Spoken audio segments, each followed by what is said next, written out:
بسم اللہ الرحمن الرحیم۔ اللہ تعالیٰ نے نبی کریم صلی اللہ علیہ وآلہ وسلم کو قرآن مجید میں اصحاب کہف کے بارے میں سورہ کہف میں مکمل وضاحت کے ساتھ بیان فرمایا۔ سورہ کے مطابق یہ حضرت عیسیٰ علیہ السلام کا دور تھا اور اصحاب کہف کو اللہ تعالیٰ نے حضرت عیسیٰ علیہ السلام کو آسمان پہ اٹھانے کے کچھ عرصے بعد بھیجا تھا۔ اصحاب کہف کے ذمے اس وقت دین حق کی تبلیغ کا کام تھا۔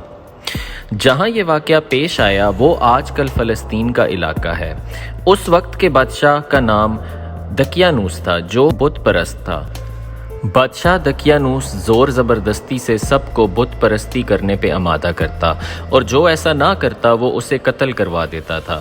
دقیانوس نے عیسائیوں پہ ظلم و ستم کرنا شروع کر دیا، یہاں تک کہ ایک دن اس نے اصحاب کہف کو اپنے دربار میں بلایا اور کہا کہ تم اپنے دین یعنی عیسائیت سے باز آ جاؤ، نہیں تو میں تمہیں قتل کروا دوں گا۔ اصحاب کہف بہت پریشان ہوئے کیونکہ وہ اتنے طاقتور بادشاہ سے مقابلہ رکھنے کی صلاحیت نہیں رکھتے تھے۔ بادشاہ کی دھمکی کے بعد وہ اس شہر میں رہ کر اپنی اسلامی تعلیمات جاری نہیں رکھ سکتے تھے، لہٰذا انہوں نے فیصلہ کیا کہ شہر چھوڑ کے کہیں اور چلے جائیں۔ وہ وہاں سے چلے یہاں تک کہ چلتے چلتے ایک پہاڑ پہ جا پہنچے۔ انہوں نے سوچا کہ یہاں کچھ دیر آرام فرما لیں اور اس کے بعد اپنے سفر کو جاری رکھیں گے۔ یہی سوچ کے وہ وہاں سو گئے اور وہاں 300 سال تک سوئے رہے، کیونکہ اللہ پاک جو جانتے ہیں وہ انسان نہیں جان سکتا۔ دراصل دقیانوس بادشاہ کو کسی نے بتا دیا کہ اصحاب کہف اس غار میں گئے ہیں۔ دقیانوس بادشاہ نے اپنے سپاہیوں کو بھیجا اور حکم دیا کہ اس غار کے آگے ایک سنگین دیوار بنا دی جائے تاکہ اصحاب کہف اس غار میں رہ کر ہی مر جائیں اور کبھی باہر نہ آ سکیں۔ دقیانوس بادشاہ نے جس کے ذمہ دیوار بنانے کا ذمہ لگایا وہ ایک نیک دل انسان تھا، لیکن وہ دقیانوس بادشاہ کے خلاف نہیں جا سکتا تھا کیونکہ ایسا کرنے سے بادشاہ اسے بھی قتل کروا دیتا۔ لہٰذا اس نے اصحاب کہف کے نام، ان کی تعداد اور ان کا واقعہ ایک تختی پہ لکھوایا اور اسے ایک تانبے کے صندوق میں رکھ کے دیوار کی بنیادوں میں رکھ دیا، اور اسی طرح کی ایک اور تختی کو شاہی خزانے میں بھی رکھوا دیا۔ کچھ عرصے بعد دقیانوس بادشاہ مر گیا۔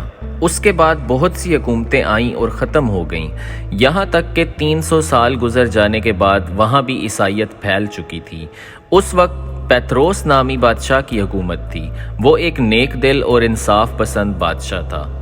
پیتروس کے دور حکومت میں مذہبی فرقہ پرستی عروج پہ پہنچ گئی تھی اور لوگوں کے ذہن میں مرنے کے بعد دوبارہ زندہ کیے جانے کا تصور ختم ہوتا جا رہا تھا، اور لوگوں کے ایمان اس بات سے اٹھ رہا تھا کہ مرنے کے بعد بھی وہ اٹھائے جائیں گے۔ بادشاہ پیتروس یہ سب دیکھ کے نہایت رنجیدہ تھا۔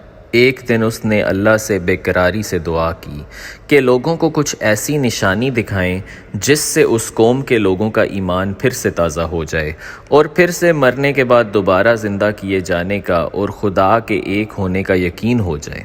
اللہ پاک نے پیتروس کی یہ دعا قبول فرما لی۔ ایک دن ایک چرواہا اپنی بکریوں کو چراتے ہوئے اس غار کے پاس پہنچا جہاں پہ اصحاب کہف سو رہے تھے۔ اس چرواہے نے چند لوگوں کے ساتھ مل کر اس دیوار کو گروا دیا۔ اس دوران اللہ کے حکم سے اصحاب کہف نیند سے بیدار ہو گئے۔ دیوار گرانے والوں نے جب اندر دیکھا تو ان پہ خوف اور ہیبت طاری ہو گئی۔ وہ اس سوچ میں پڑ گئے کہ یہ لوگ اس غار میں کیسے پہنچے جو کئی سال سے بند تھی، لہٰذا وہ خوف کے عالم میں وہاں سے بھاگ نکلے۔ اصحاب کہف نہیں جانتے تھے کہ انہیں ان غار میں 300 سال گزر چکے ہیں۔ جب انہیں بھوک لگی تو ان میں سے ایک ساتھی جن کا نام یملیخا تھا، انہوں نے کہا کہ میں بازار جا کے چپکے سے کھانے کے لیے کچھ لے آتا ہوں اور یہ بھی پتہ کرنے کی کوشش کرتا ہوں کہ بادشاہ دقیانوس اب ہمارے بارے میں کیا ارادہ رکھتا ہے۔ اصحاب کہف کے پاس دقیانوس بادشاہ کے زمانے کے سکے تھے جو اب چلنا بند ہو چکے تھے۔ جب یملیخا غار سے نکل کے بازار پہنچے تو یہ دیکھ کے حیران رہ گئے کہ ہر طرف عیسائیت کا چرچا تھا اور بت پرستی نام و نشان سے مٹ چکی تھی۔ یملیخا ایک دکان پہ پہنچے جہاں انہوں نے کھانا لیا اور بدلے میں اسے دقیانوس کے زمانے کے سکے دیے۔ دکاندار نے جب یہ سکے دیکھے تو اسے شک ہوا کہ شاید اس شخص کو کوئی پرانا خزانہ مل گیا ہے، لہٰذا اس نے یملیخا کو سپاہیوں کے حوالے کر دیا۔ سپاہیوں نے یملیخا سے پوچھ گچھ کی۔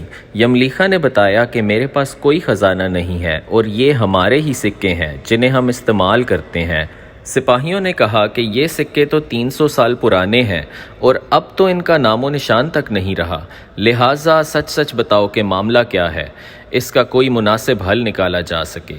جواب میں یملیخا نے کہا کہ پہلے مجھے یہ بتاؤ کہ دقیانوس بادشاہ کہاں ہے اور کس حال میں ہے۔ سپاہیوں نے جواب دیا کہ آج اس نام کا کوئی بادشاہ روئے زمین پہ موجود نہیں ہے، لیکن 3 صدیاں پہلے دقیانوس نام کا ایک بادشاہ یہاں حکومت کیا کرتا تھا اور وہ بت پرست تھا۔ یہ سن کے یملیخا بہت پریشان ہوا اور بتایا کہ ابھی کل ہی تو ہم اس کے غضب سے اپنا ایمان اور جان بچا کے بھاگے تھے اور ایک غار میں پناہ لی تھی، اور آج آپ کہہ رہے ہیں کہ اسے مرے 300 سال ہو چکے ہیں۔ یملیخا نے بتایا کہ ان کے باقی ساتھی اس وقت بھی اس غار میں موجود ہیں، تم لوگ میرے ساتھ چل کے خود ان کو کیوں نہیں دیکھ لیتے؟ سپاہی اور لوگوں کی ایک کثیر تعداد اس غار کے پاس پہنچے تو اصحاب کہف یملیخا کے انتظار میں تھے اور پریشان تھے کیونکہ انہوں نے آنے میں بہت دیر کر دی تھی۔ جب انہوں نے دیکھا کہ یملیخا کے ساتھ سپاہی اور لوگ آ رہے ہیں تو وہ سمجھے کہ شاید دقیانوس بادشاہ نے یملیخا کو پکڑ لیا ہے اور اب ہمیں بھی پکڑنے کے لیے سپاہی بھیجے ہیں، لہٰذا وہ اللہ پاک کے ذکر و اذکار میں مصروف ہو گئے۔ سپاہیوں نے غار پہنچ کر وہ تانبے کا صندوق بھی برآمد کر لیا جس میں اصحاب کہف کا واقعہ درج تھا۔ اس میں لکھا ہوا تھا کہ یہ مومنوں کی ایک جماعت ہے جو کہ اپنے دین کی حفاظت کے لیے اور دقیانوس بادشاہ کے خوف سے اس غار میں پناہ گزین ہوئی تھی، اور بادشاہ نے غصے میں آ کر اس غار کا منہ بند کروا دیا تھا، لہٰذا جب کبھی بھی یہ غار کھلے تو لوگ اصحاب کہف کا حال یہاں سے معلوم کر سکیں۔ سپاہی یہ دیکھ کر حیران رہ گئے اور جب کچھ سمجھ نہ آیا تو اپنے بادشاہ پیتروس کو اصحاب کہف کی اطلاع دی۔ پیتروس نے جب یہ خبر سنی تو وہ فوراً اپنے امراء کے ساتھ اس غار پہنچ گیا۔ اصحاب کہف نے تمام واقعہ پیتروس بادشاہ کو بیان کیا۔ پیتروس بادشاہ یہ سنتے ہی اللہ کے آگے سجدے میں گر پڑا، کیونکہ وہ یہ جانتا تھا کہ اللہ پاک نے اس کی دعا قبول فرما لی ہے اور ایسی نشانی واضح فرمائی ہے جس سے لوگوں میں موت کے بعد زندہ ہونے کا یقین پیدا ہو گیا۔ اس کے بعد اصحاب کہف نے پیتروس بادشاہ کو دعا دی کہ اللہ تمہاری بادشاہت میں برکت عطا کریں، اور سلام کرنے کے بعد دوبارہ اسی غار میں واپس چلے گئے اور سو گئے۔ اللہ پاک نے اسی حالت میں اصحاب کہف کو موت دے دی۔ بادشاہ پیتروس نے لکڑی کا صندوق بنوایا اور اصحاب کہف کی لاشوں کو اس میں رکھوا دیا۔ پیتروس بادشاہ نے اس غار کے آگے ایک عبادت گاہ بھی بنوائی اور ایک دن بھی مقرر کیا جب لوگ آ کے اصحاب کہف کی قبروں کی زیارت کیا کرتے تھے۔ ناظرین، آپ کو بتاتے چلیں کہ اصحاب کہف کی تعداد 7 تھی اور 8واں ان کا کتا تھا۔ ان کے نام یملیخا، مخشانہ، مشلینہ، ممروش، گورنوش، شازنوش اور 7واں ایک چرواہا تھا جس کا نام تاریخ میں نہیں ملتا۔ ان کے کتے کا نام کتیر تھا۔ انسان سوچتا ہے کہ یہ سب کیسے ممکن تھا، لیکن اللہ پاک کے لیے کچھ بھی ناممکن نہیں ہے۔ اللہ پاک صرف کن فرماتے ہیں اور سب ہو جاتا ہے۔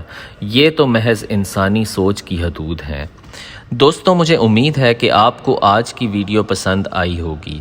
آپ سے گزارش ہے کہ ویڈیو کو لائک ضرور کریں، اور اگر آپ اس چینل پہ نئے ہیں تو سبسکرائب کر لیں اور ساتھ لگے بیل آئیکن کو کلک ضرور کریں۔ ملتے ہیں اگلی ویڈیو میں، تب تک کے لیے اللہ حافظ۔